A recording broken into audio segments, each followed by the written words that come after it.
Hello, I'm Eddie, the Energy Guru, and welcome to the latest Energy Advice Line retail price review for business electricity customers in the UK.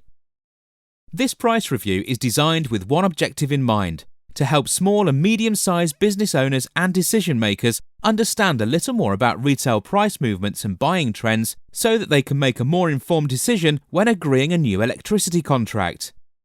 At Energy Advice Line, we help thousands of small and medium-sized businesses every year compare and switch suppliers with the overall aim of saving them as much money as possible.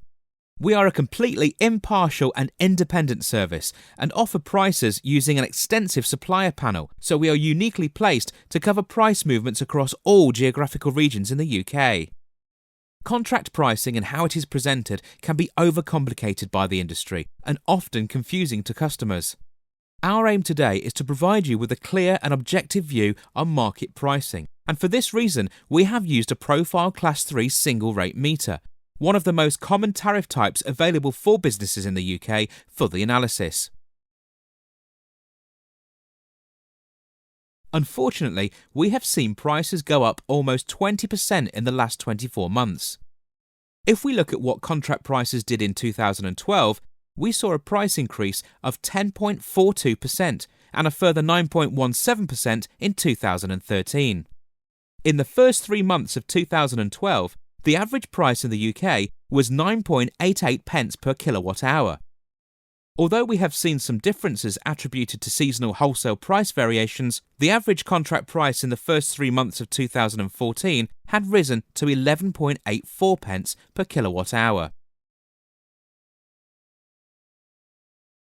Price is undoubtedly the key driver in any buying decision, and this is more keenly felt in commodity markets, such as business electricity contract negotiation. If we look at what payment options customers are choosing, in 2013, 67% of customers opted for fixed monthly direct payment plans, as this tends to be the most competitive payment option from suppliers. 27.71% of customers preferred to have a little more control over payments and elected to pay on receipt of the invoice by direct debit, and 5.29% by cheque. Unfortunately, both of these options tend to be at a slight price premium, based on the increased credit risk extended by the supplier, and customers will ultimately go for the payment option that guarantees them the greatest saving.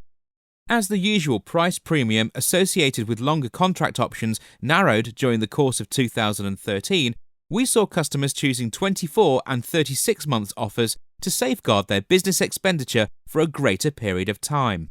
If we look at the first 3 months of 2013, 83.16% of customers opted for a 12-month contract, 12.63% for a 24, and 4.21% for 36 months or greater. If we compare this with the last 3 months of the year, a much larger percentage of customers opted for longer-term contracts, with 19.53% of customers locking into a fixed price deal for 36 months or more, 30.60% for 24 months, and just 49.88% for 12-month contracts.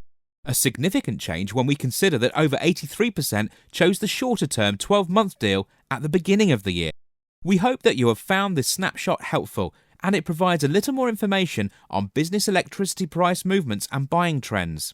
If you are coming out of a fixed-term contract or moving into new premises in the next few months, we strongly advise you consider the longer-term options available.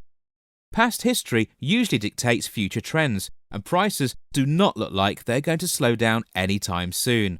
Please make sure that the price that you are being offered is competitive by quickly comparing the market using the Energy Advice Line quotation engine. Please join us again later in the year for the next business electricity price review.